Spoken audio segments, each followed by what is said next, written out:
Boom, hello, and welcome to the Protector Nation podcast, a podcast that is dedicated to making the world a better place, making the world a safer place by making good people dangerous. In this podcast, we're going to study and understand what it takes to protect your family, to protect your loved ones, because we all know that you have a few basic needs, food, water, and shelter, but you also have the need to protect those things. In a world and society where evil runs rampant and is sometimes left unchecked, learning how to protect yourselves and your loved ones is becoming more and more important. And so we strive to raise the level of accountability to those who would do evil on this planet by making sure that the sheep, that the flock, is more well-versed in protecting themselves and their loved ones. If that sounds interesting to you, then sit back and enjoy the show out. Boom! What's up, you guys? Byron Rodgers here with another awesome episode of the Protector Podcast. We have an honored guest today, someone who comes highly recommended by some of the guys that I really respect, kind of out of Ed Calderon's camp, and he's also knows Tom Kyer and some of the giants in the game. Tom Leitner of Adaptiv Concepts. How you doing, brother? Doing great. Proud to be here. Yeah, man. Hey, thanks for doing this one late at night, brother. Thanks for doing this one late at night, my man. What do I got to say? When the time comes, the time comes. It doesn't matter what the time is. If it's late, late. If it's early, it's early. You know, you don't really get to call that. No, I dig it. Stay ready. You ain't got to get ready, man. That's the game. Exactly. That's what we do. Heck yeah. So, let's dig into this content, man. Let's see. One of the reasons I really was drawn to your brand was because of, I've been training pistols and, trying to do a little bit more blade work and hand-to-hand stuff and, broadening my kind of my force options over this last year and trying to be less linear with that. But I noticed a lot of your courses have a lot to do with how to really survive, and a lot of even not necessarily soft skill things, but the escape and evasion and all these different components that are skills that I think civilians need so badly, but everyone's focused on the gun, sexy, bang, bang stuff, and I think that's awesome, man. So, yeah, that actually is one of the more interesting aspects. I ask people this all the time, and sometimes it's just people I start talking to on the street, or it's people at work or wherever the case is. It's like, what is your definition of survival? What is your idea of what survival is? All right. And the answers I get are really interesting. It's always something to do with like wilderness survival or making a fire or, surviving a gunfight or TCCC. And at the end of the day, almost all those people are failing to see what their idea of survival is. Okay. And these answers are coming from them. But what they're failing to realize is that everybody has a survival strategy. In modern days, our survival strategy is fairly simple. You go to school, you get your diploma or your degree or your doctorate or whatever it is, you get a good job, you start a family, buy a house, maybe invest in the stocks, and that's their method of survival. And it's a valid one because it's the one that currently is most successful. The problem is these are the ones that help us every day. Survival isn't necessarily just about every day. It's about your worst day. How are you going to react? And that's where people like yourself or Tom Kyer, Sayoc, Atienzas, Ed Calderon, any of the survival groups, like Kevin Estella or Fieldcraft Survival, all those people, those are the people that you want to learn from for your worst day. And most people have a gigantic hole in that game. They don't really know how to handle that stuff. And, that's where we come in. That's savage. It's so savage because one of the things we talk about, I'm sure you heard, is this isn't about a job. It's not about a stinking training event.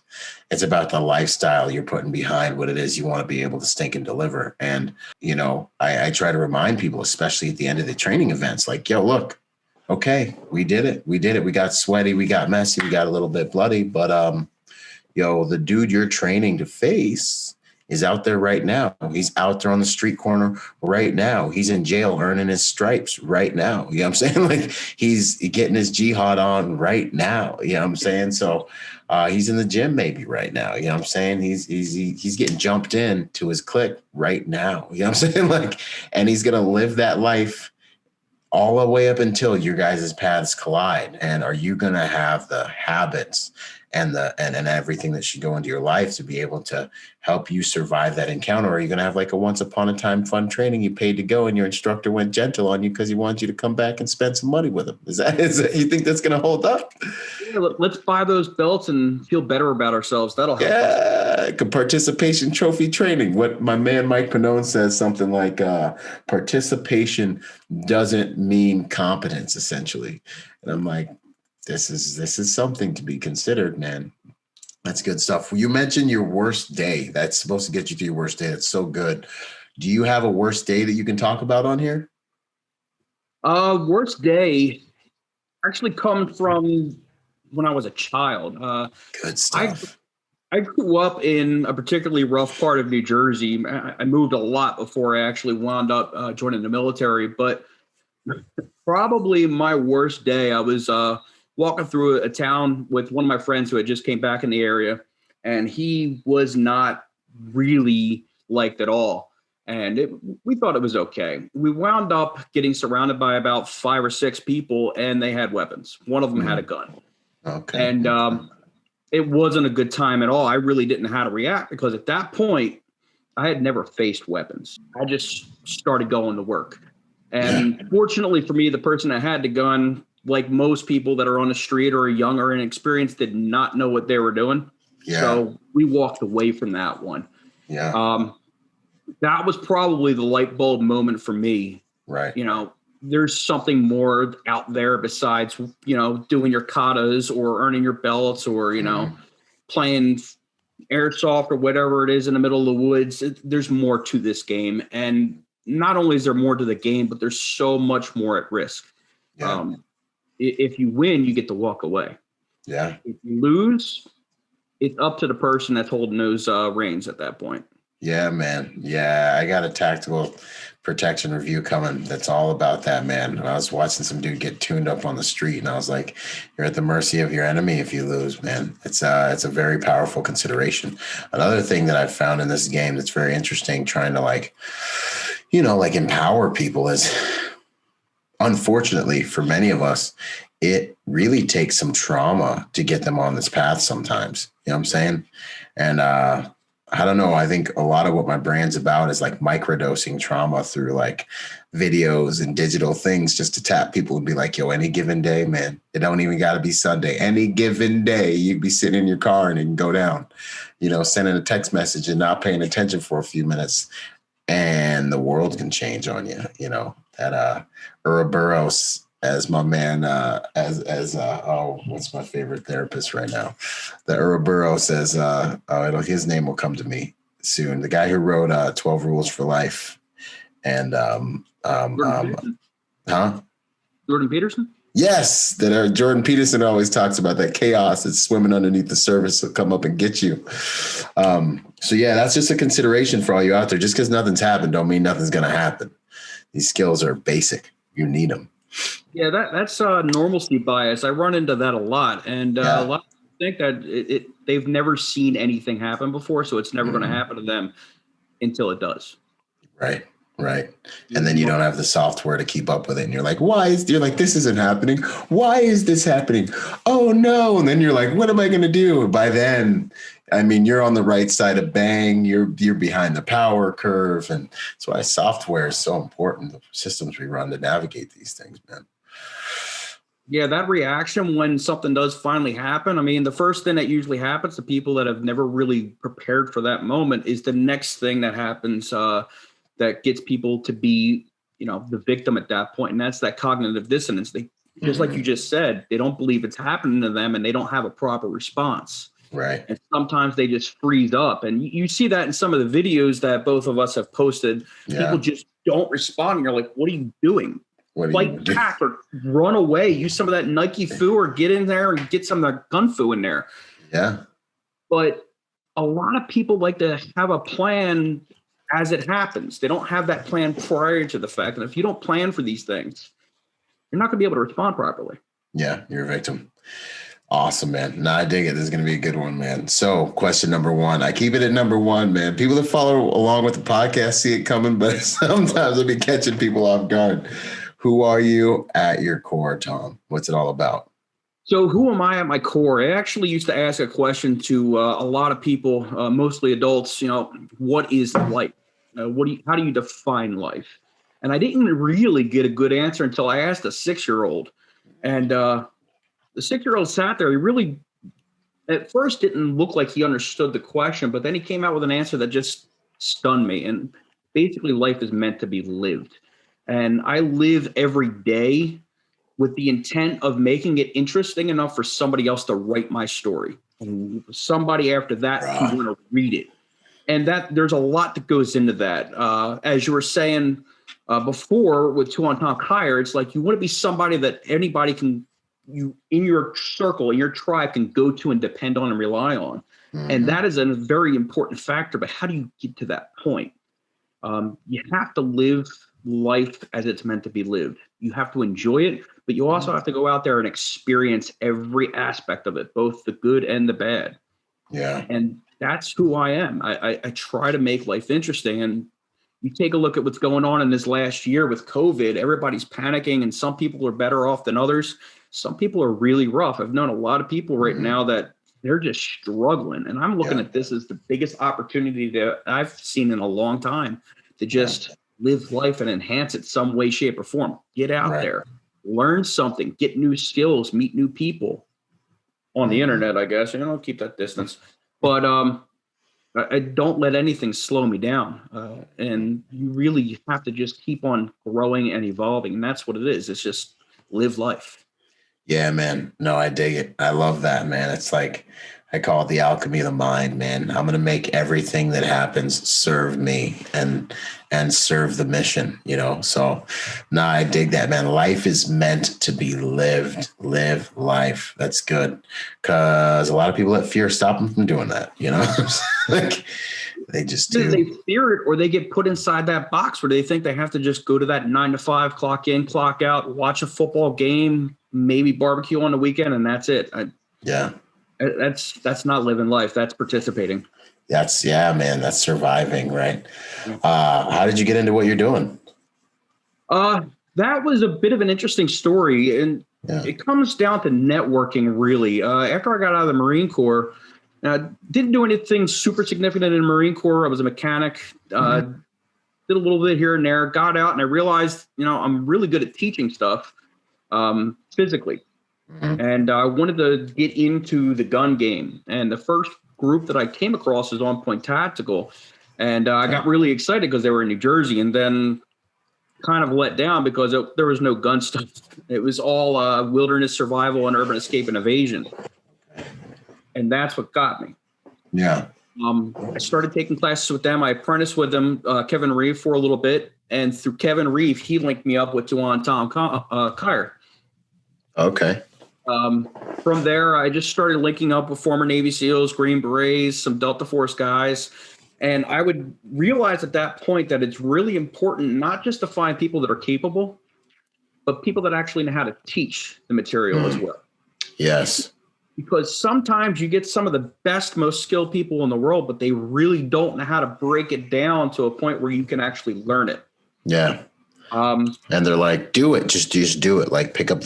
Honestly, man, I can be like that when it comes to certain topics. I'm like, just pick up the gun, point it at the target. Here's your 5 steps and just do it. Just do it. When it comes to certain things, other things I can really dive into, Yeah. But I totally know what you're saying. And after a while, things just got one after another, and people started getting referred to me, and I realized there was something to this. I really, really enjoyed it. And that's at that point where I was like, there's no standard job that I'm ever going to be happy with. This is it. And I've been putting my time in for about 15 years now, where it's like, this is what I got. I love it to death. And I can honestly say that there's not a single Monday morning that goes by where I'm not looking forward to going to work and, teaching some people. Heck yeah. great skills. Man, that's awesome. An instructor that's passionate about teaching is like, that's where you want to be, you know, and an instructor that's passionate about watching you get it is where you want to be, you know, like that's the game when it comes to finding people to learn under. So I hope y'all are listening. That's good stuff, man. And then for a man to find his purpose, man to find something, he's like, yo, I would be doing this if I'm doing it for free. You know, Yes. That's really when you're winning in life, man. That's good stuff, man. What would you say is your mission these days exactly? That is a really good question. Oh, yeah. My mission, first and foremost, is to get home. Okay. I think a lot of people forget about that mission because at the end of the day, we all have families and friends in our tribe that we have to help take care of. Yeah. And some people think that they would do this or do that in the face of some of the stuff that we've kind of encountered or we see laid out on the news. And it's like, maybe you would, maybe you wouldn't. But how does that help your family? How does that help your tribe? So first and foremost is to get home and make sure that my people are taken care of. Yep.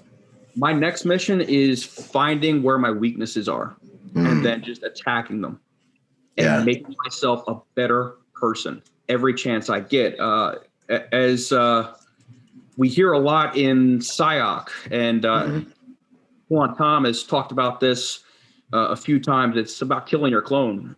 Yeah. You know, I'm not going to get into that because that's his spiel, but it's such a good spiel. I love that spiel, man. Anyways, go ahead. You can't match that. So if you really want to learn about it, those of you that are watching and listening, find those podcasts and listen because it'll change your world. I wake up every morning knowing that yesterday I killed that person. Awesome. So there's a lot going on there, and it's not just about the fight that's, physical. It's about that fight that's up here too.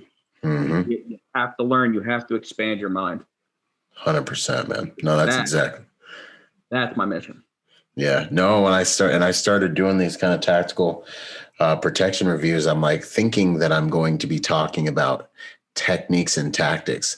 I'm finding that I spend most of the video just talking about the software. I'm like, did you see the way that dude moved right there? You see him loading up on his right foot. You see it. I'm like, if you don't have the software up here, your perspective will dictate your performance. These civilians got blindsided because they couldn't recognize the moment when this turned from social to actual physical violence. And that's the stuff we recognize. You know what I'm saying? You don't realize how many people don't have that software in there, man. So the software game is like the soft skills, the mind game, the perception that you got to be seeing through the stinking matrix or else you're not even in the game, man. Anyway. Yeah. No, I dig it, man. This is good stuff. Get home. Number one mission, you guys, and attack your weaknesses. I love it. And make assets out of people around you, man. That's what's up, which I know you're all about. We're about to dig into that here in a bit. Oh, yes. Right. Tactical background.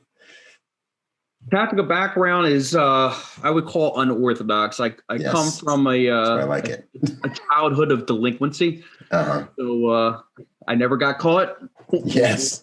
We'll leave it at that. But I had a pretty dynamic childhood is the word that I like to use. And when people hear like the details of the story, they wonder how I am the person I am without being in jail or dead or, with holes in my arms, doped up or something like that. And it really comes down to the fact it's like, I learn from the mistakes of the people around me. And that's why I started doing what I do, linking up and finding a good mentor and a good instructor is one of those things. I had mentioned Kevin Reeve and Tuan Tom and the rest of the tribe from SIOC and Atienza, but there's also other people. One of my buddies, Mike Warren, former 7th group, another guy, William Smith, former 5th group, great guy out of Kentucky, Eddie and Julie Starnader from Practical Primitive. Those guys helped me with the wilderness survival a little bit. But when it came down to it, it's like there's so many people I can name here. Mike Green is another one who helped push me on the right path in a lot of ways. Only took one class with him, but a lot of discussions we've had. Sometimes it's not necessarily about, pulling that trigger or throwing those pads. It's, getting those light bulbs turned on in your head. Yeah. Probably tactically, the two most important people for me would be Rich Graham and probably JD Patinsky and Northern Red. Yeah. The Spooner brothers. Northern Red. I got to catch up with them. Again, with JD and Tom Spooner, only one class really, but they lit off enough light bulbs to kind of push me down my path. It's something you're never going to forget. But yeah, that's where a lot of that comes from. And then obviously with Tom Kyer and his crew with Centric Group. But yeah, a lot of it, that's just hours and hours of work.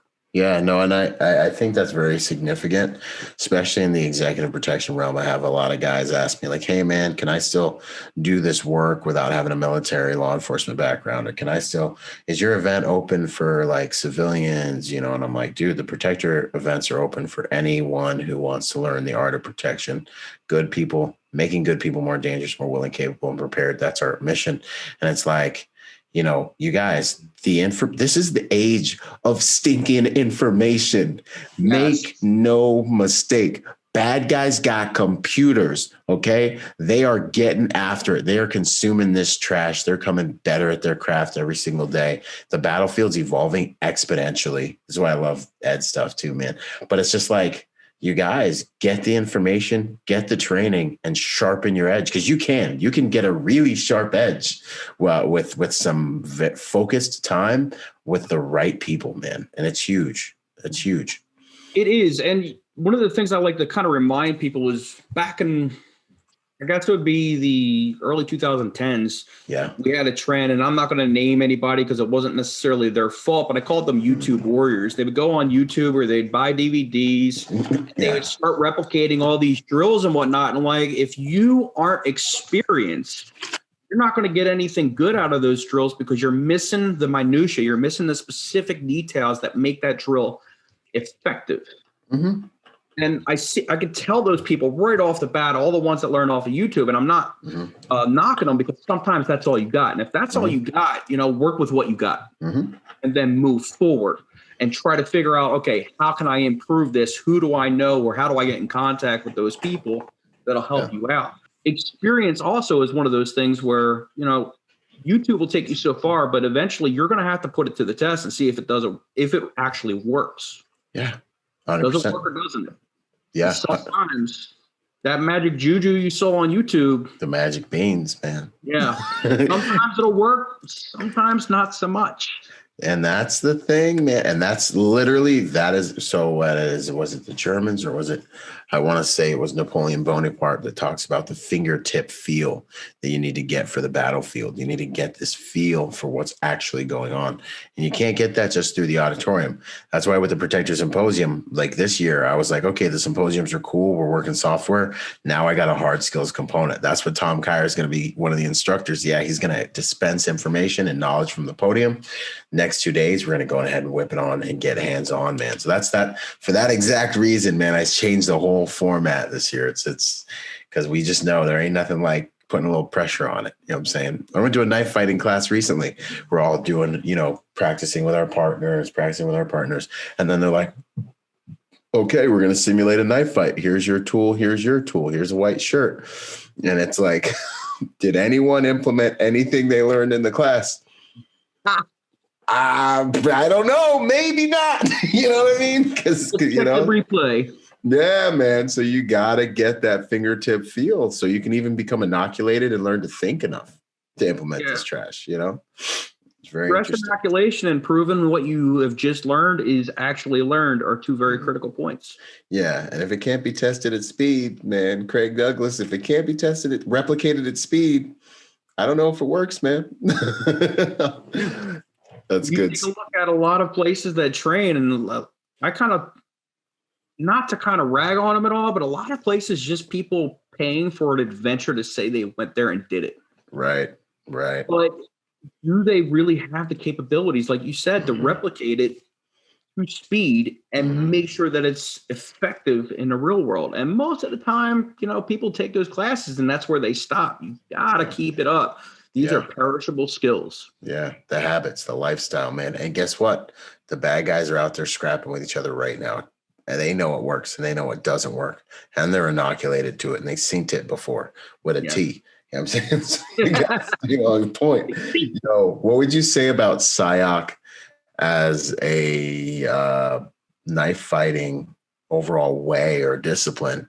Does it have real world application or not? I just want to see what you think.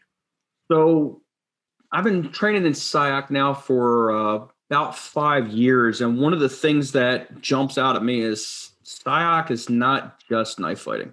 Get 'em. It is every aspect of being a better person and a better warrior. Nice. So if you are solely focused on the knife or the stick game, don't bother, because you're missing a huge portion of it. Okay. It's about the brotherhood and the sisterhood. It's about the camaraderie. It's about the tribe. It's about, how you think, why you think, how you react, how to avoid stuff, how to help each other out, the medical aspect of it, the gun game to it, the survival. I mean, there's so much to unpack with SIOC or Atienza, really, that you really need to just sit there and realize that, like you were saying earlier, it's a lifestyle, but it's not a lifestyle about you. It's a lifestyle about the person to your left and the person to your right. And no matter where I go in this country, I know I'm good. There's somebody I could depend on for whatever I need, and vice versa. If anybody in the country comes here that's tribe, they got a room here. I'm there to help them out. All you got to do is call me up and I drop what I'm doing. It's as simple as that. You're not going to find that in almost any school that I've been through. About 15 different styles of martial arts over the years. Yeah. And you don't get that anywhere else. But at the same time, you have to be dedicated. This is not something that you're just going to be able to go once a month or so. This is something that, you're in it. This is your family. Don't fail your family. Don't fail your family. You ain't going to Valhalla, you fail your family. That's like my new favorite thing, man. I'll be watching movies yelling out, yo, you ain't going to Valhalla if you die like that.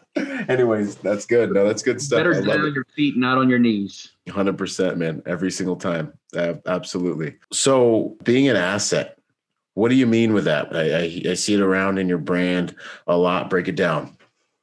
So probably about 10 years ago or so, I had a question somebody asked me, and it was kind of an odd question. I was taken aback by it because the person was a little bit older than me. Okay. But they asked me how they could be a better man. Ooh, it's heavy. That's spicy.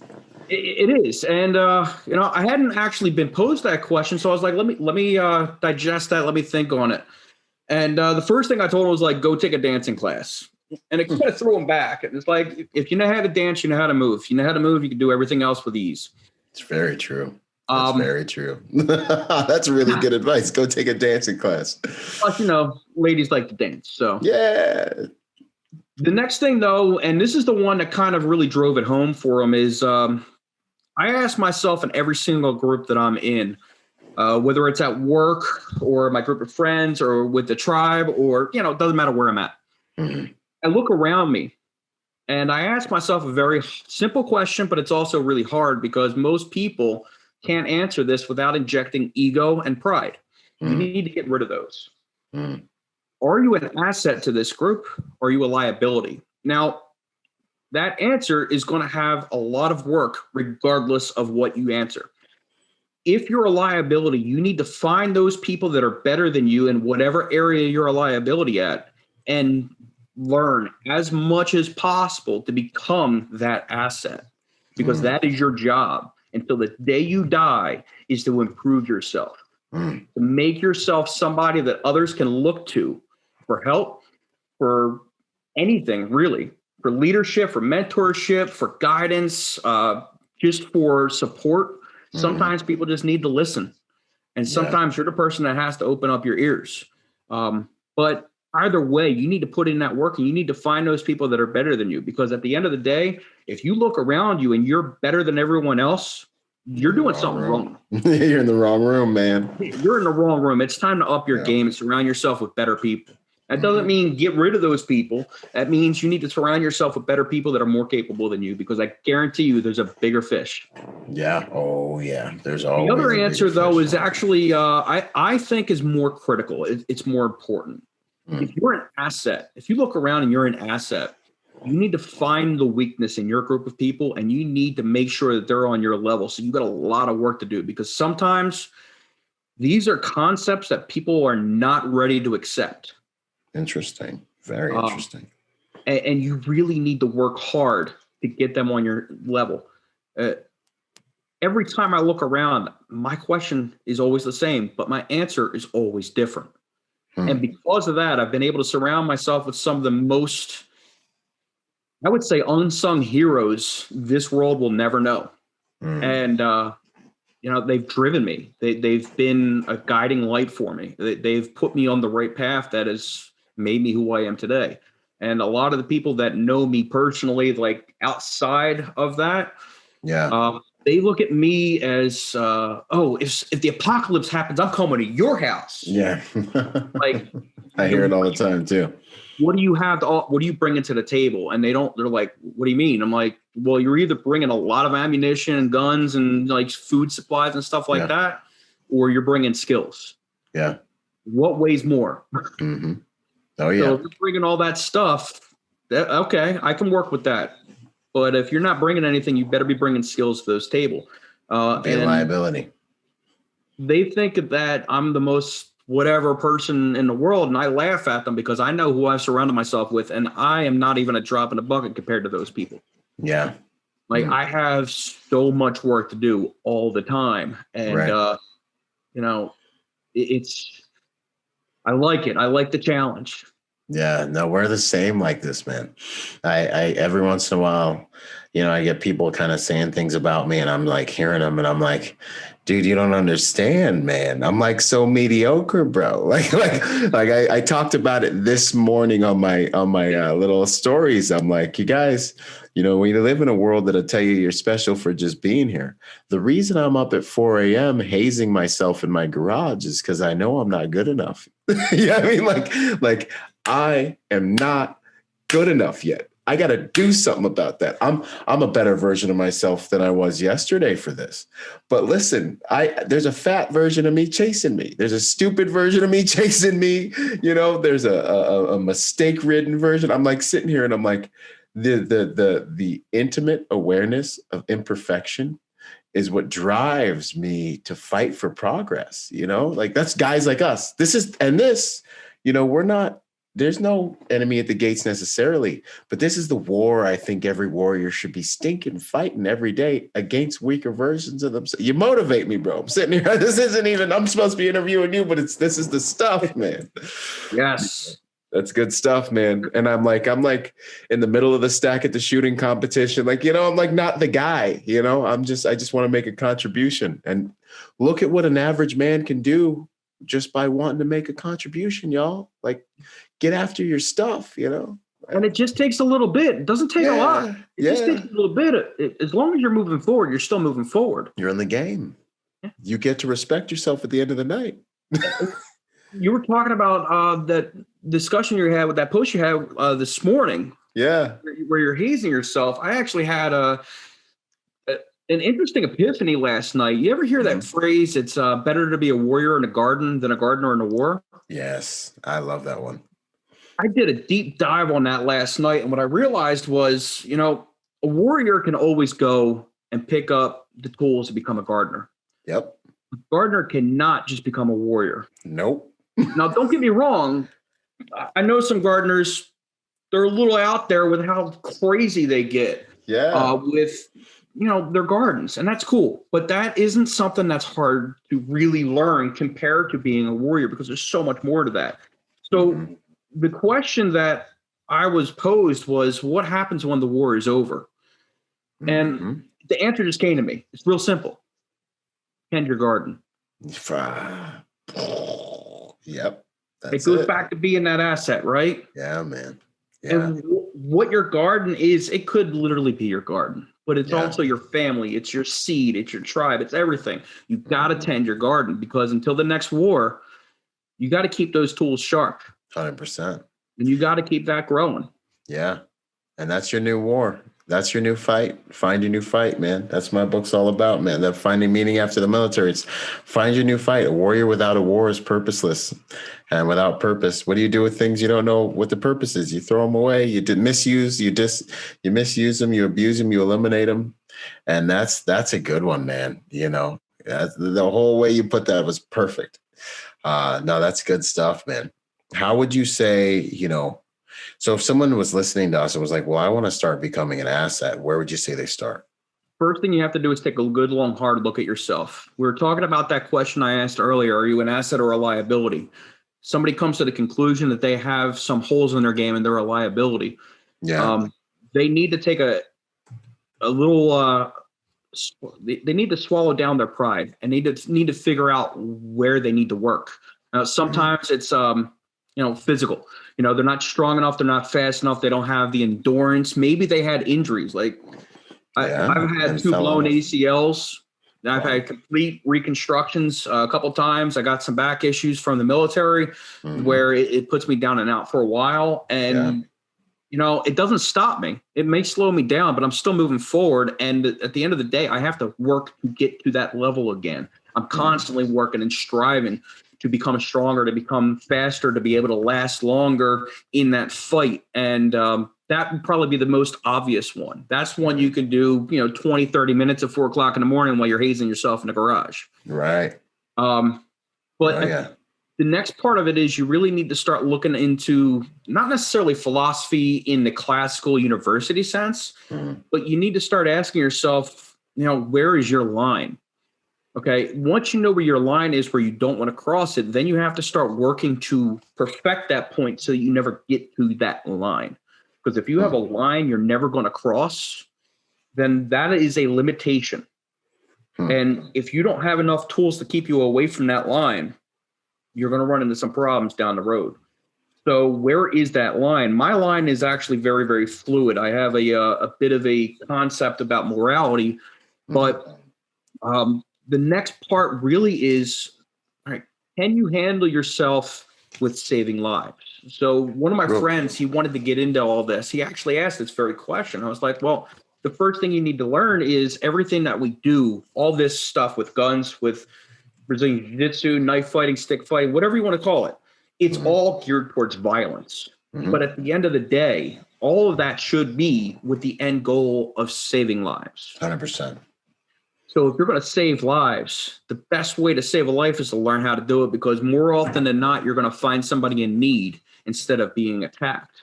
And I can't tell you how many times I've driven up on a car accident, or I've had somebody, knock on my door from a couple doors down and there's something wrong. I had a point where when I was in the Marines, I was getting my hair cut off base, and there's this guy I was talking to all the time, great guy. He was also a veteran, but he started having a seizure while he was giving a haircut to a 8-year-old or something like that. Dang. And what happened was he had his hand on one side and he had the clippers on the other side, and the kid started whining a little bit and looking uncomfortable. Yeah. And I look up because I'm sitting there talking to his mother, and I look up and I start to see drool. And I'm like, stop the conversation. Got the kid out of there. The kid was okay. Had to call 911. This guy didn't apparently have his medication. And at that point, I got into his phone. I called his wife up. His wife came over, got his medication. I had him on the ground for, I think he was out basically having a seizure for about 5 minutes. And everybody came and he was fine.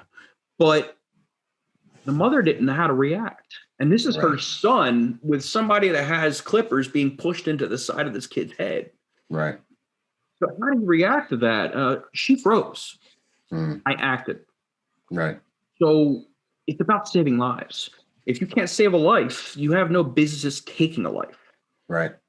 Because when you think about it, what is the best way to learn how to take a life? Understand the anatomy, man.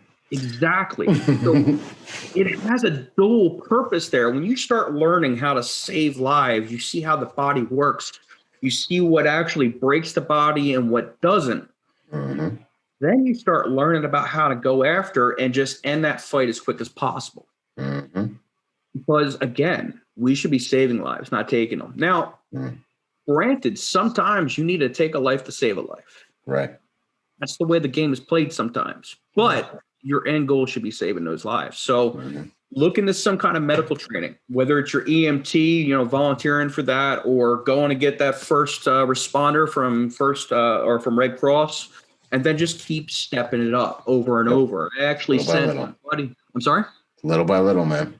Little by little. I sent my buddy out to one of Voodoo Doc's classes, and he said it was one of the most intense classes he's ever taken. I gotta catch up with Voodoo Doc, man. If you got contacts for Voodoo Doc, man, let me know. I gotta catch up with those classes yet, but I'm trying. Yeah.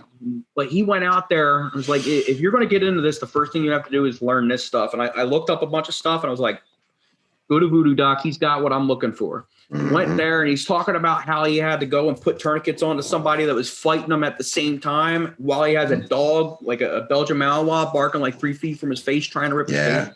Like, you got that stress inoculation. You're learning how to control the patient. You're learning how to save his life. Learn how to use tourniquets properly, which is, don't get me started on that.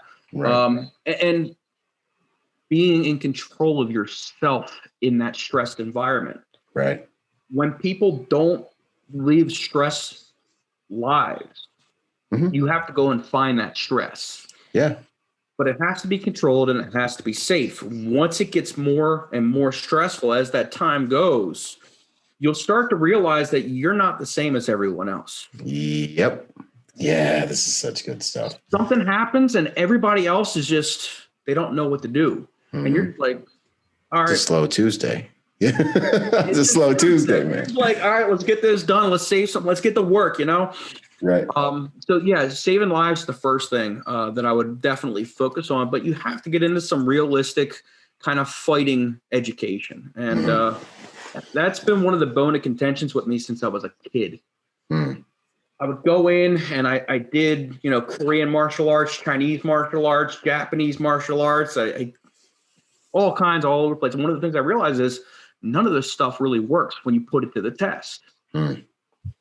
So I make a delineation between martial arts and combative arts. And the most important one is wrestling, especially if you have kids. I don't care if they're male or female or, you know, whatever.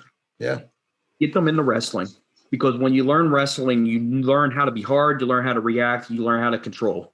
The next one is obviously Brazilian Jiu Jitsu. That's a great one, but that puts you on your ground. Brazilian Jiu Jitsu is good control. But if you're dealing with multiple people, or you're dealing with weapons, unless you're dealing with somebody, or you're learning with somebody like the Jungle Gym up in the Bronx with Master Chim, who actually incorporates these ideas, Brazilian Jiu-Jitsu is only going to get you so far in the streets. Sometimes you'll get lucky. Sometimes you won't. And then obviously, like you were saying earlier, the knife and the stick fighting, and, you know, learning how to handle guns. Even if you don't like guns, or you don't see yourself holding a gun ever or buying a gun, you need to learn about them. You need to educate yourself on them, because at this point, they might be used on you. Right. So understanding that is critical. You mentioned a line. You got to know where your line is. What did you mean by that? Can you go more deeply into that? So I ask this a lot when people start talking about morals, and I'll pose this question to you too. It's a really good question to ask people. I love it. What are morals, and why are they important? And more importantly than that, what makes them right? Well, it really just depends on your rubric, man, your paradigm, you know, like example of when I found myself in the upside down world. I'm in Iraq, we're clearing houses, and there's a baby in the back. This happened on multiple occasions, on a string that's been left there to die. The baby's like barely conscious, probably like not like retarded from not like, well, there was a defect with the baby, and that's why they would leave him in the backyard on a string. So like you clear the house, you get through, you're doing all your stuff, you go out the back door, and you're like, you kind of smell something, and you're looking around for more stuff. And then, you know, this baby is like on a string back here, flies like eating its mouth and like eating its eyes, and it's just sitting there like staring at you, like panting because it's like dying very slowly. Then you're kind of like, what in the actual heck is going on? And you want to drag the parents out and you want to just kill them, right? Because you're just like, what in the heck is this? You know, you grab me, pull, and they're like looking at you like, she knew, mister, she knew, like, what is the problem? Like, la mushkala, like it's all good. And you're sitting there and you're like, and I'm, you know, reading the situation, and I'm like, these people really don't believe they're doing anything wrong here. They genuinely are like, yo, bro, chill out. Want some chai? Let's go get some to judge. We got some bread in the house. Like, just come inside. It's no big deal. And I'm sitting here like trying to control myself because I just want to execute him in the backyard over letting the kid have this helpless human just die in the 120 some degree, 30 degree heat out here and just cook to death, right? And starve to death. And I remember just being like, what in the, but then I remember thinking like they genuinely don't think they're doing anything wrong. Like they just genuinely don't, because these are their values and their culture says that these values are correct. And so I really had to have a deep conversation with myself about what makes my compass right and what makes these people bad. And for me personally, I just had to decide like, hey, look, my values may come from the way I grew up, where I grew up, but I believe that I try to uphold the values that make the most sense to me and that I believe will be right by I don't know. My values come from, my religious background, my Christianity and who I am in light of those things. I respect other people's values, 100%. But I think in general, values come from the way people are raised and what they believe is right as a result of that, usually nurture component between the nature and nurture conversation. So that's actually pretty close to what I usually get, except for the whole story about, Yeah. That's a little bit different of an experience than most people have had. And I imagine that battle you were having inside your head was a little bit intense, I'll say. Yeah, it was disorienting, man. So at the end of the day, morals are defined and supported by the society. First, your immediate family, and then your extended family, but then the culture and the society that you're in. Yeah. Thing that we run into is society changes and it morphs. And sometimes it morphs over generations, and sometimes it morphs at the drop of a dime. And like it is right. Like it is right now. Yeah. What we have going on is a great example. It's a war of values. When you take a look at morals and values, it is what is really needed at the time based on how good or bad things are going. And the way I look at morals they are flexible. Mm-hmm. They are not a constant, and they are dictated by society at that moment. Mm-hmm. So for me, morals don't even come into play. Mm-hmm. Principles, those are different. Principles are inflexible. They are very rigid. I live my life based on principles, not morals. So for you are dealing with your principles because of how you were brought up, and you know what is right and wrong. It's how can you make sure life is as good as possible for as many people as possible. That's how I judge my principles. Mm-hmm. If I find they're negatively affecting somebody who isn't negatively affecting me, there's something wrong. Then we reassess. Yeah, exactly. You have to reassess. You have to go through that OODA loop again. But at the end of the day, morals, they're not even on my radar because, they change so quickly. And there's some pretty decent ones out there that I still follow myself. But I know that when somebody decides to make me a target, when somebody decides to come at me, they have just chosen at that point to be a victim. That's the way I'm looking at it, because they chose that day to basically attack their worst fears. That's fine. If they want to, I'll punch that card. Luckily, I don't have to do that. But morals often get in the way of people. You look at people, especially in this country, that they're anti-gun or they're anti-violence or they're anti-war or they're anti-whatever the case may be.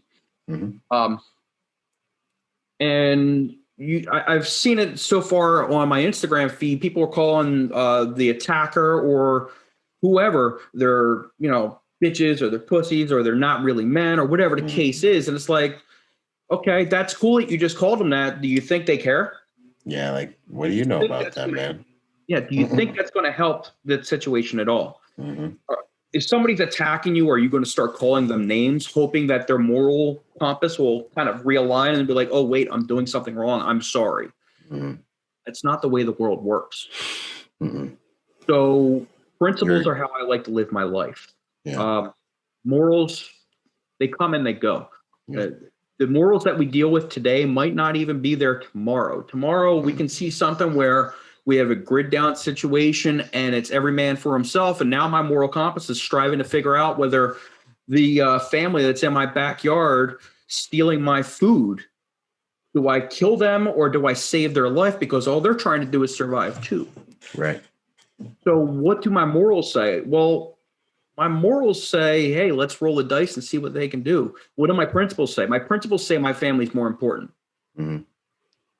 So then it's like, what do I do next? Mm-hmm. When people decide to go against you, when they decide to make you an enemy, morals have nothing to do with it. You were in Iraq. You saw all kinds of nasty shit. Did morals come into play at all?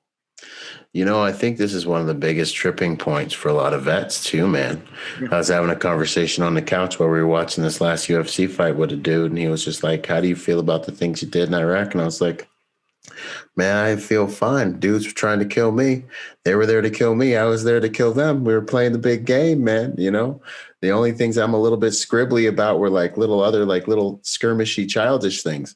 But when it comes to the big things, man, we were playing the big game, you know, and it has nothing to do with, it's not personal, you know, like there's no moral anything in there. You know, the other thing that kills me is when people be like, oh, I would never do that. I'm like, homie, you have no idea what you would or wouldn't do. Everyone's capable of everything in the right situation. Let me tell you that right now.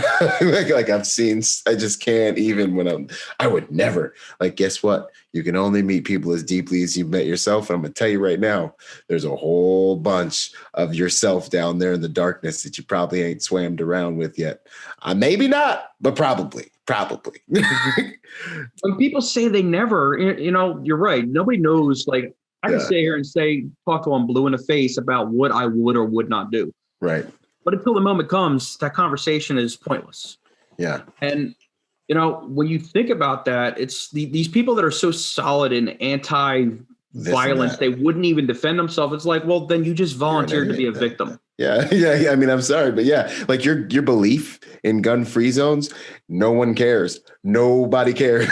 Like, just give up your wallet. Just no one cares. You know, like. No piece of paper with laws written on it is going to protect you at that moment. Yeah, murdering's illegal. Ain't stopping nobody. You know? Oh, man. No, that's good. I'm glad you dug deeper into that, man. That's a good conversation for people to have with themselves.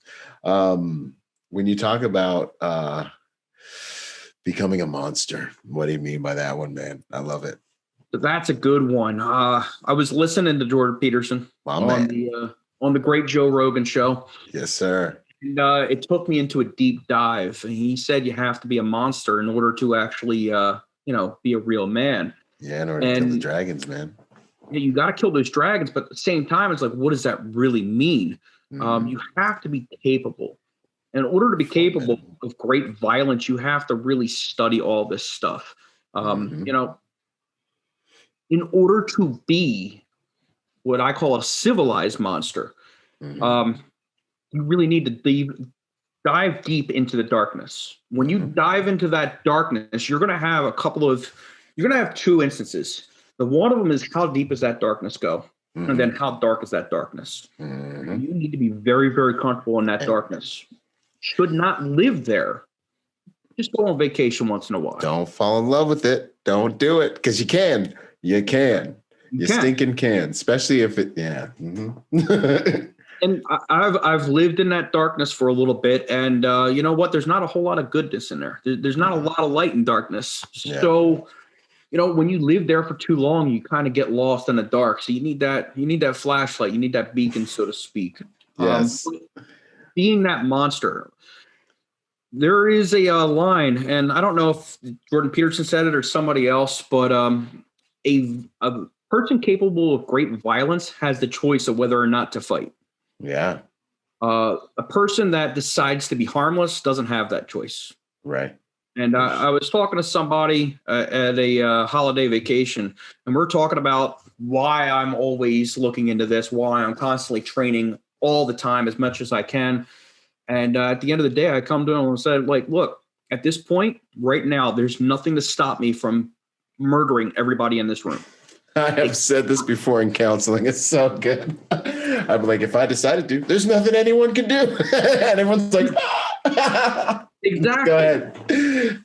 And this group of people, they were sat in stunned silence because I wanted them to digest it. I'm like, there's nothing to stop me right now. Nothing. From absolutely annihilating everybody in this room. There's nothing. Mm-hmm. And they didn't know how to take that. And the only answer was, really? You think you can destroy all of us? I'm like, yes.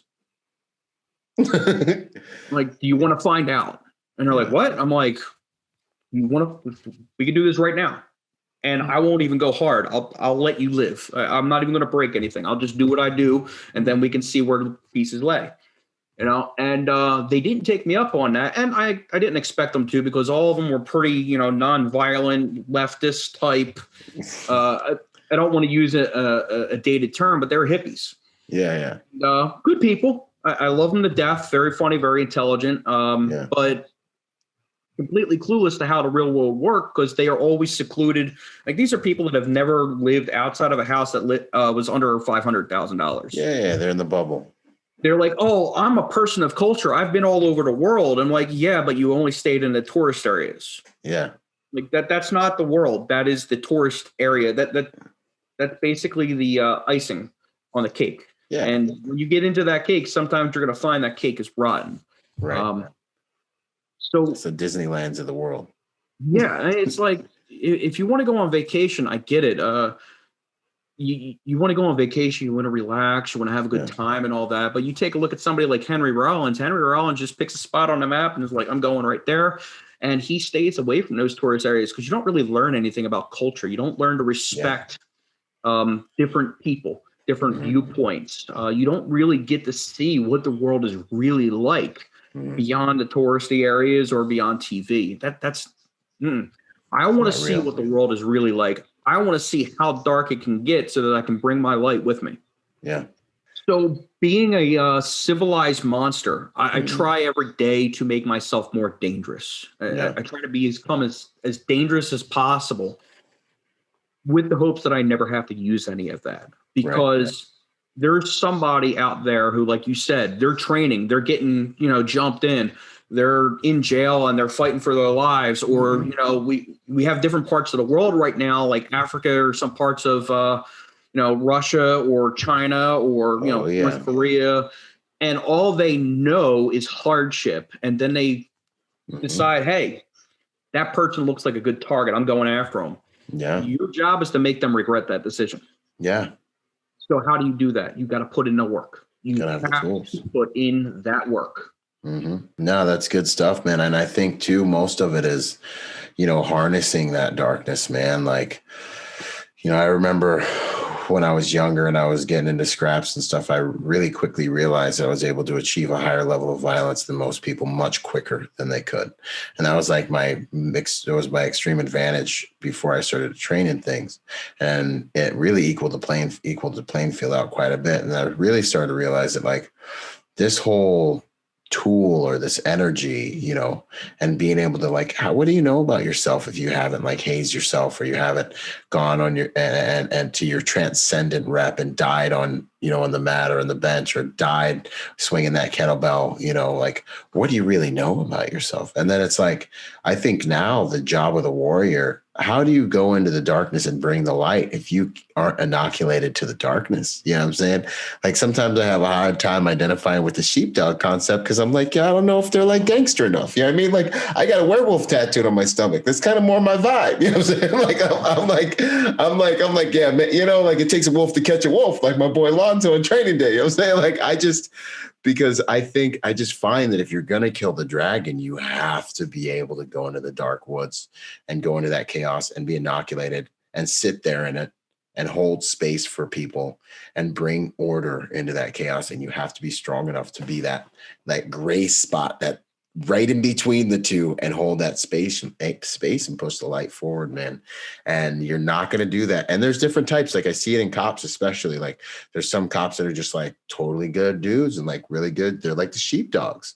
And then there's some, that have just been, they're around the block. And it's like, you got a different energy. Like you're a good wolf. That's what you are. You know what I'm saying? Like it's a whole different vibe. It's same in the training circuit. Some of the guys, I'm like, you're a sheepdog. Like you're a good dude. Like we need the sheepdogs to stay with the sheep and protect the sheep. But when we're going to go track the wolf down, we're going to go into the black woods and track down a wolf and kill him. We're going to need a pack of wolves to go out there and do that. We need the sheepdogs. But we also need those other guys that can take things to another level. Yeah, man, I love that. I love that conversation. That's good stuff, man. Yeah, that whole sheepdog concept is always kind of rubbed against me ever since I first heard it. And my whole idea of a sheepdog is that sheepdogs usually travel alone to protect a flock. That's cool. Sometimes there's one or two of them. What does a wolf travel with? A pack. Exactly. You can't do this by yourself. Sometimes that's your only choice. I get it. But at the end of the day, you are who you are because of the group of people you surround yourself with. That's your pack. That's your tribe. If you want to be a good wolf, you got to have that tribe. If you're going to be a sheepdog, you're standing alone. Your chances just went down. 100%. 100%. And then this whole taking these things and being civilized, a civilized monster, to be civilized is to adhere to, civilization and our values. These civilized monsters, that we are and that we try to create, they're literally the people that protect our society from the wolves, man. Because when those guys come down the street and come knocking on your door, you need your own. This is King Kong versus Godzilla time, man. Like that's what it is. It's like the fusion of these things. And I find too, we get off a soapbox, but I got to drop this right quick because you woke it up, man. This is good stuff. I find that there's another level of like power that you get when you can integrate your dark side and your light side. I found a lot of warriors running from the darkness and running from the chaos in their minds and running from the dark sides of their personality. And I would never do that. And I'm too good. And nah, bro. Nah. You need to accept you need to learn to integrate these sides of your personality to make something that's stronger rather than just pretending like you're all one thing, because you're not. Nothing is. You got day and night in the same 24 hours, ones and zeros, life and death. Like the whole thing is just, that's the thing. Like it's all duality up in here. So it's very interesting, man. It's a great conversation. I love that stuff. Yeah, if you only wear one hat, you're missing a whole big chunk of the game. Man. You're playing the wrong game. So let's go over some of the courses you teach real quick, man. What kind of survival courses do you teach? Which one's your favorite? Why do you have a favorite? But like, what's the menu look like? You got some fun stuff in there. The main fun stuff that I like to have fun with is the wilderness stuff, mainly the winter survival. I love getting out there and showing people that, in the frozen Arctic or in the middle of the woods, going up to the Adirondacks in the cold, I can be comfortable. Where do you live at again? Isn't it like, where are you at right now? Where do you stay at? I'm in Northeast Philly. Yeah, bro. It's cold as heck up. Let me tell you one story about Philly, bro. I went to Philly on the EP detail, and I'll never forget it. I went out to, because one of my best buddies from Philly, and I'm literally staring at the dude at the door, right? Like that's the dude who's like letting people into the hotel, and I'm staring at him. He's got a long coat on. He's got his gloves, but he's just chilling. Like he's just chilling, and I'm sitting there thinking, like, yo, that was so cold. I got to go outside. I'm from the Bahamas, man. And I remember being like, yo, this dude's chilling out here. No faces, no cold faces, no tippy toeing. And I walked outside and I was like, I was freezing the whole time. It gets really cold out there, man. And I failed. I was making faces the whole time I got in the car. Get that cold, but yeah, it does get pretty cold out here. Yeah. It's part of it. I grew up, like I said, I grew up in South Jersey, and I spent a lot of time in the Pine Barrens, especially in the winter. And you just kind of learn. And the only way you learn is by going out there and doing it. And, it's not hard once you understand the basic concepts of, how to actually dress properly, what fabrics, how to make proper shelters, how to actually build fires when everything's wet. All of that stuff. Those are the classes I have the most fun with because they're the most hands-on. Okay. But I think the two most important classes in a survival aspect, the first one that is critical in my mind is the mindset course. It's just really understanding how to build yourself up to be a more capable person, to become that civilized monster. But first, you kind of have to break yourself down. Yep. And you have to ask yourself those hard questions. Mm-hmm. What your answer is sometimes isn't what you're going to hope it is. It's going to be something that's not really acceptable to you. And if you accept mediocrity, I'm not the person for you. Mediocrity is not something that I strive for.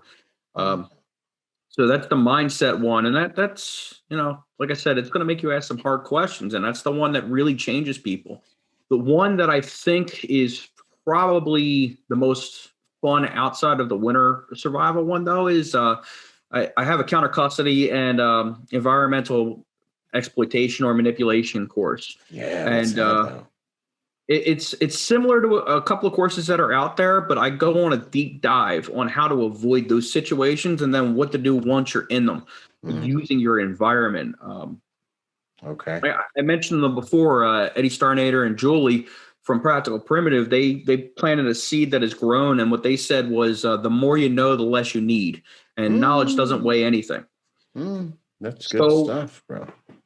Taking advantage of my environment and what it has to offer me, that's where I go on a deep dive with the environmental exploitation and counter custody. Because if you're not aware, if you don't know how to use your environment as your own kind of surveillance system and how to spot those shady figures, the blips on the baseline, you're missing a whole lot of the game, especially for people like yourself that your job isn't to go and fight.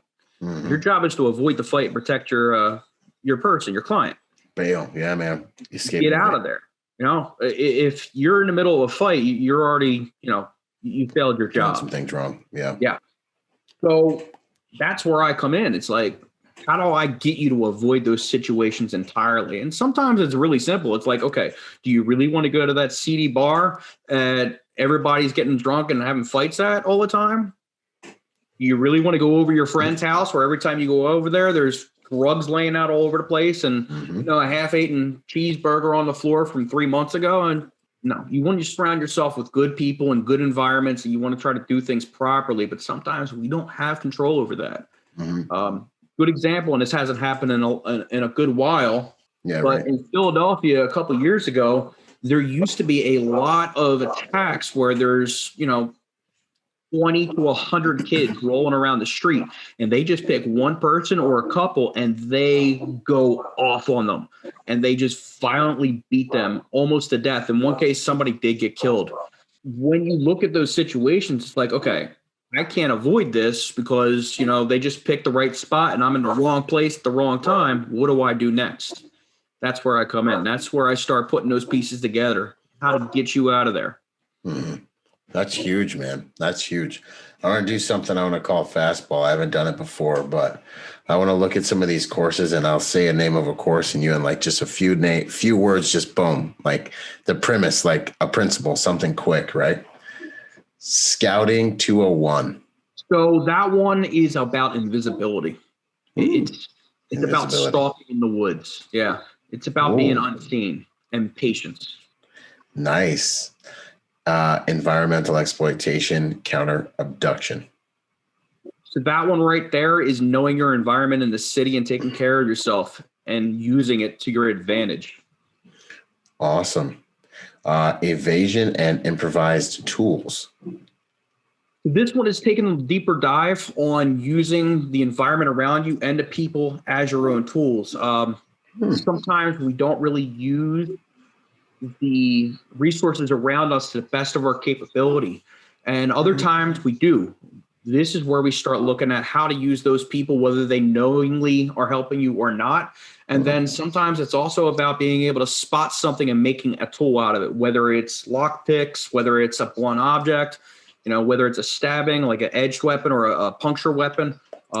It's making the environment bend to your will so you can make things happen. Nice. Let's see here. Mindset core concepts. Bring yourself to another level. Find your weaknesses and attack them. It's as simple as that. And then mindset, leadership, and followers. Mindset, leader, and followers, yeah. Yeah, this one is a little bit different. This one really goes in a deeper dive on, who you are in your group of people. And the fact that if you want to be a real leader, which every one of us should be a leader at some point in our lives, if not most of our lives, you really have to understand how to follow. And then when you are a leader, never forget what it was to be a follower. Because if you forget what it was to be a follower, you can never teach anybody anything. Yeah. Go ahead. Nah, and you're a sucky leader because you just do leader stuff. You know what I mean? Like, I got a leader right now in another situation I'm dealing with, and I'm like, what would you think of you when you do that? Just, I don't know. Yeah, it's real simple. It's lead by example, but you also have to remember, if you can't relate to somebody as a follower, you're never going to be able to communicate with them, and they're never going to want to follow you because there's just nothing there. You can't see where they're at. You can't see where they're coming from. And if you can't do that, you're not a real leader. There's a lot more to it than that. Don't get me wrong. But at the end of the day, it really comes down to, being a good, inspiring leader. Inspiring leader. I have so many good examples of that in my life, especially right now, that is nice. I'm just pulling all the time. Like, what? Give me some more. I'm always hungry. And sometimes it's annoying to them because I'm always coming at them. But that's the way it should be. That's the way a 100%. Follower should be. 100%. Yeah, no, that's good stuff, man. Urban Escape and Evasion Supplemental. So the supplementals are a little bit more focused. Instead of going over to broadband that the counter custody environmental exploitation goes into, the supplementals are really there's a broad base on that website, but I talk to the person individually, like figure out where they're going.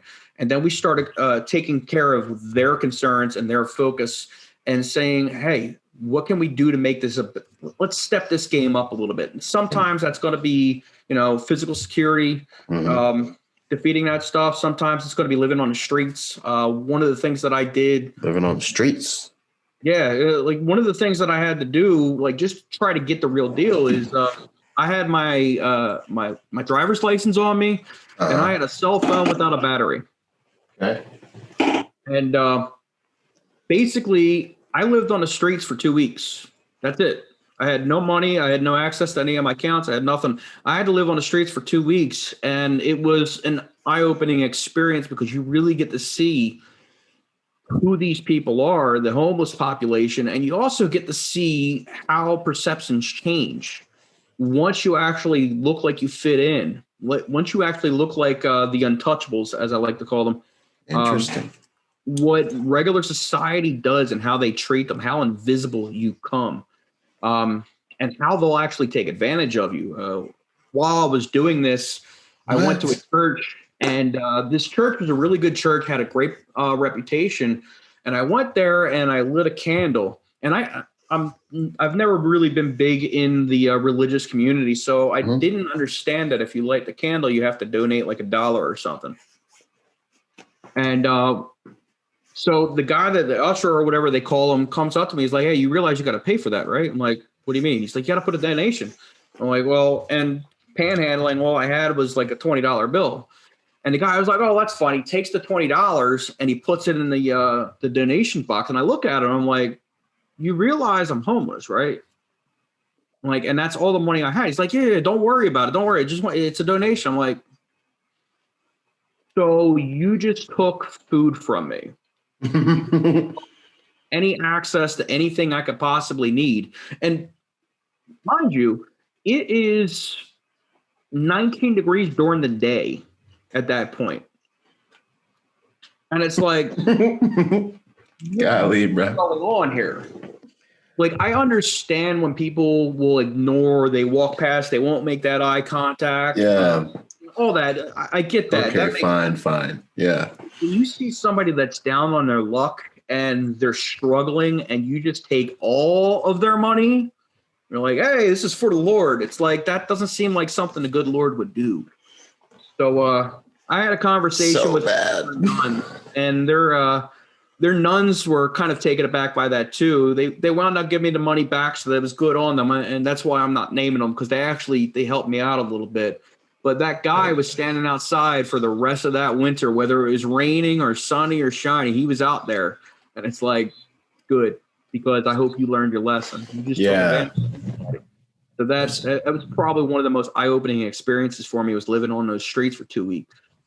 Golly, man. I mean, I'm down to do some crazy stuff, man. That sounds like a really cool experiment. Well, That's you're interesting. by the end of the day. What's that? You're gonna be really smelly by the end of those 2 weeks. Yeah, we did it in Iraq. We had to go to. Well, you know what happens is you get really smelly, and then all of a sudden you just don't smell it anymore. And then you're like, well, geez, I take a shower. I got to go get smelly again and do the thing until it finally goes away.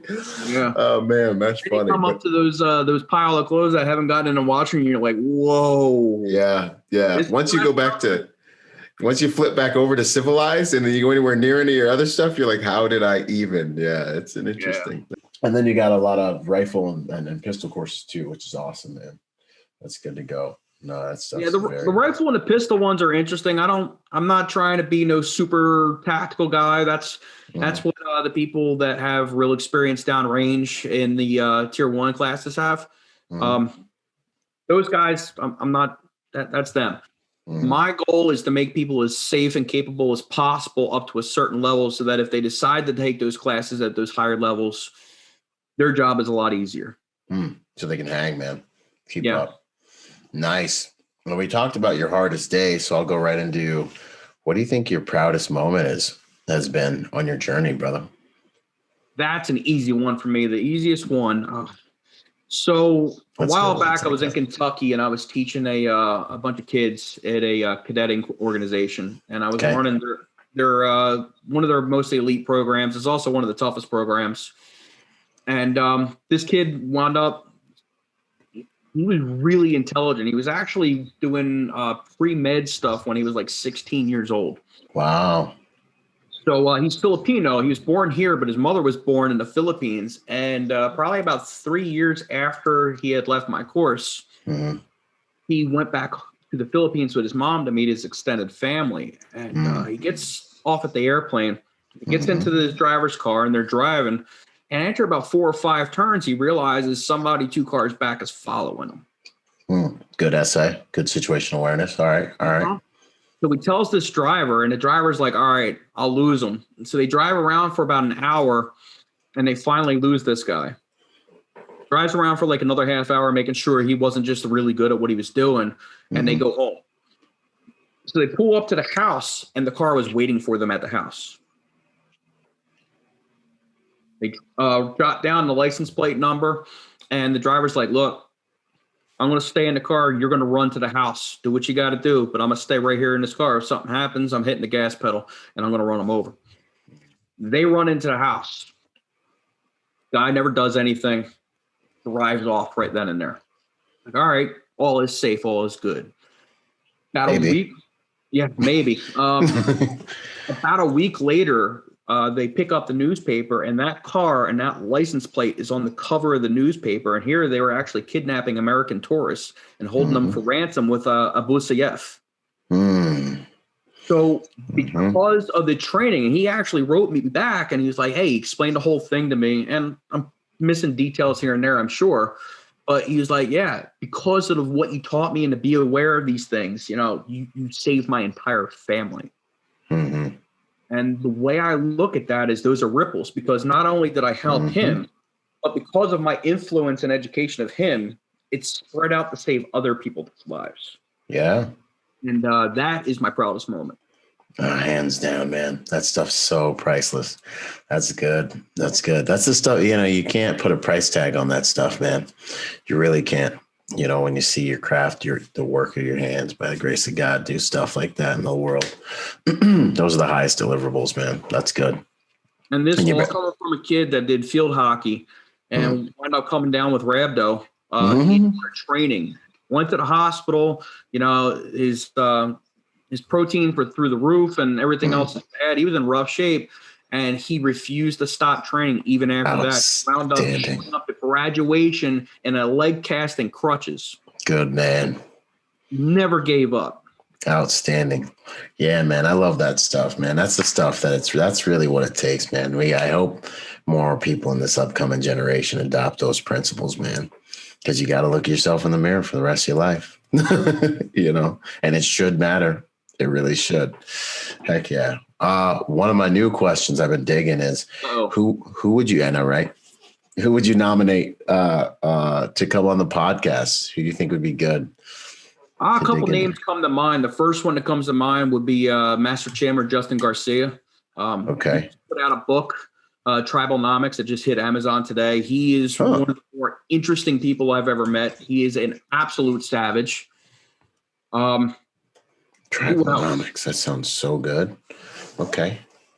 Who else? Tuan Raff. Pianin, he's an artist, works with a lot of people. He's helped on a few movies.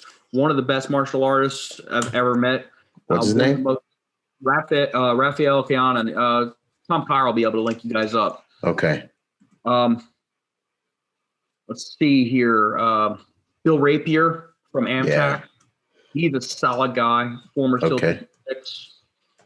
And let's see.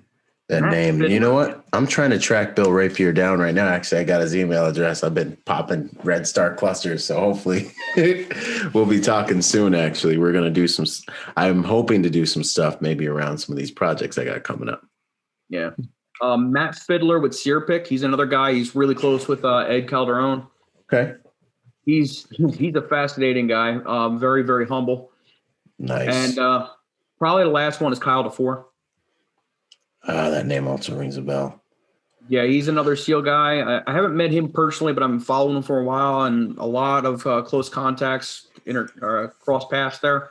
Yeah. And he's just, when you watch his videos, you'll see what I'm talking about. He goes into the details so you understand it, not just so you can kind of look on YouTube and replicate. He details everything out so you get it. Yeah, all the nuances and stuff. Okay. Kyle DeFore, I got to track him down. Good stuff, man. All right, closing questions. Favorite quote, mantra, saying? This comes from my uncle-in-law, or I don't know how you would put it, my aunt's husband. Okay. He sat me down one day. He taught me everybody has something to learn and everybody has something to teach. It doesn't matter if you have like Down syndrome or you are a tier 1 operator. Everybody has something to teach you if you're willing. Man. No. And you can learn, or everybody has something to teach you and you can teach them too. It doesn't matter where you are in life. Everybody has something to offer. You just got to figure it out. Yeah, man. No, 100%. The glass has got to stay half empty, man, at all times. You learn some things from some people you never suspected, man. You know, if you keep your ears open, that's one way I try to walk through this life, man. You never know who you're talking with, who you're entertaining. Anybody can kill you. Never forget. So be respectful. Keep your ears open, eyes and ears open, man. That's good stuff. I love that. How would you like to be remembered? As somebody that made a difference. Outstanding. A positive difference to a lot of people. Yeah.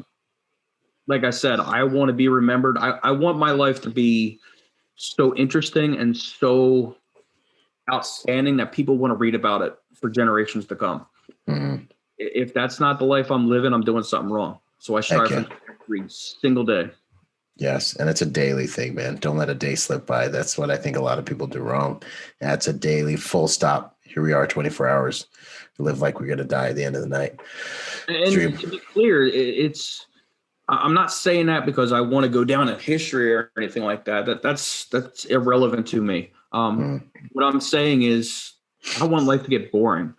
I want life to be fantastic. I want the stories that I have to tell, I have to water them down because they're just too unbelievable. Yeah, that's good. That wakes you up every day. Heck yeah, it does, man. And I love when this question comes full circle to the first question, which is, who are you at your core? And then when I hit you with, how do you want to be remembered? And they're the same thing, you know what I'm saying? That's when the guy's 100% congruent. That's good stuff, man. You be the hero of your own story, man. Dream like you live forever, fight like you die tonight. That's the way to live. That's the way to live this life, not just exist through it or drive through it, not just coast and, just unconsciously drift through it. There's a big, big difference. That's what's up. Habit or something that people should look at implementing into their lives makes them a better person or a better protector. Figure out the people that mean the most to you and never let them down. It's as simple as that.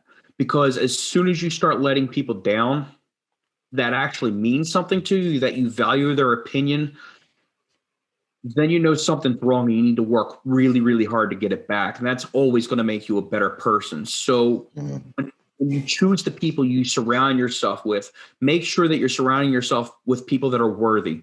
Yes. Because if they're not worthy, then anything you do doesn't matter. Mm-hmm. You should be making them proud. That is the habit that I have. Yeah.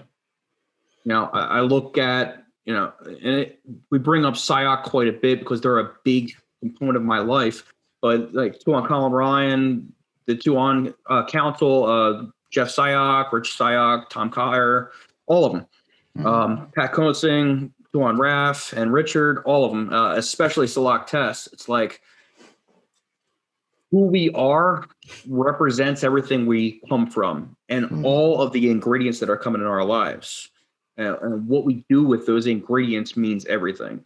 So when we take a look at our actions and our words, it's real simple. Are they proud of that? If they're proud of that, then I know I'm on the right path. Yeah. And it's not really something where I'm striving to impress them. It's something where I'm striving to make them, proud. And it also goes to your family. It goes to your parents. It goes to your brothers and your sisters and everything else, because those people are just as important to me. And I want them to be like, yo, you got to meet this guy. It's my brother. Awesome. And just listen to what he's got to say or hang out with him or do whatever it is, because if they're not proud, if they don't speak of you and they're excited, what are you doing? What are you doing? Why are your habits not setting yourself up for that success? Right. There you go. There you go, man. And then what's it all for, So heck yeah, no, I dig it, man. This has been awesome. Well, last question. What are you up to these days? Where can people find you, brother? We got links down below. All right. So what I'm up to these days, I work with the Air Force, training pre-deployment skills for people going overseas into various environments. A lot of fun. I get to meet a lot of fantastic people, and some of them scream, some of them Spider-Man out because I'm teaching high threat driving, but they all come back to me and they're super happy and super excited about the stuff that I'm teaching them. But on the other end of it, like in the public sector, I teach with Adaptiv Concepts. So you can find that at adaptivconcepts.net. Just look for the buy-in ruin that either looks like that Shiro that you got behind you, or the Bluetooth symbol, or yes, it kind of looks like that. I get people asking me about, oh, are you super Christian? I'm like, no, the Shiro. I'm like, it's not a Shiro, bro. Right. It's not a blue. No. It's who I am, and the pieces that really are most important to me. You take a look at it. One of the things that Odin says is he sacrificed himself to himself, and that's how I look at it. That was my way before I really thought about it or listened to the kill your clone speech. Myself to myself, I'm sacrificing myself so I can become a better me. Yes. And that's what Adaptiv Concepts is really all about. It's about making yourself a better you. So I mostly work behind the scenes. I get a lot of direct contact. My clients are usually one-on-one. Been doing it now for quite a while, but this year I was hoping to go public, but COVID's putting a hamper on that. Right. Looking to go and have a class in Vegas, one up north in Massachusetts area, and then another one in Cleveland area. I'm trying to set those dates up. So yeah, that's what's going on right now. Awesome, Tom. Concepts 100%. Heck yeah, man. No, that's good, dude. I love it. I even love the name Adaptiv Concepts. It's gangster, man. That's what's up. That's what it's all about, man. This has been great, man. It's been an honor to spend this time with you. It's been an honor getting to know you. We align so much. We could sit here and probably talk about trash for the next 2-3 hours easily, man. Really glad we crossed paths. We got to do some cool stuff for sure. So thank you for coming on the show and spending this time with me, brother. And thanks for the flexibility, because my schedule be crazy. I'll be all over the place. Thank you for your patience. Thank you for having me. It's been a blast. Yes, sir. All right, brother. Well, until next time, we'll talk soon. Boom. Boom. Yo, what up? I hope you guys really enjoyed that episode. Hey, listen, in order to get more out of the brand, I want to encourage you to go join us on our social media platforms and join us at protectornation.com. We post different types of content on our different platforms at different times. You'll get blog posts, you'll get videos, you'll get real world combat engagements and things like that. So stay plugged in order to get the most out of the brand. In order to support us, also go to protectornation.com and buy something, or join forces with me on Patreon. You'll scroll down the homepage and you'll see the link. Anything you can give counts. Think about whatever you would lose in your cushions or like spend on McDonald's this month, $5 a month, whatever it is. That helps us make the world a better place by making good people dangerous. Anyways, this is Byron Rodgers, protector by nature and by trade, and I'll see you on the next piece of content, whether it's a video or podcast. Out.